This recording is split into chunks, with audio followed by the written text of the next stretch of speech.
বছরের শেষ দিনটা তোমাদের কীভাবে কাটলো? আমার তো কাটলো এইভাবে।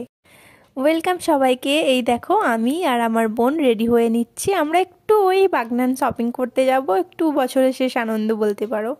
আর এই দেখো কি অবস্থা, রেকর্ডিং করতে করতে ফোনটা কখন যে পড়ে গেছে বুঝতেই পারিনি। তারপর গাড়িতে করে বাগনান চলে গেলাম বিশাল মেগা মার্টে। ওখানে গিয়ে ওদের সুন্দর সুন্দর কালেকশানগুলো দেখছিলাম। বছরের শেষ দিন কিছু তো একটা নিতেই হবে।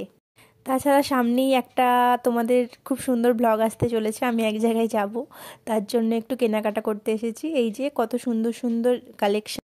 তারপর কেনাকাটি করে একটু মোমো তো খেতেই হবে। বাগনানে এই যে সুন্দর একটা স্টল বসছে, দেখতেই পাচ্ছ। একটা ঠাম্মা নিজের হাতেই সব কিছু করে দিচ্ছে, খুব ভালো লাগলো দেখে। আমি মোমো আর চিকেন উইংস খেয়ে বাসের জন্য অপেক্ষা করছিলাম, বাস ছিল না আমাদের রুটে। মুখের এক্সপ্রেশন দেখে বুঝতেই পারছো। তোমরাও জানিও কিন্তু তোমাদের দিনটা কেমন কাটলো। বাই।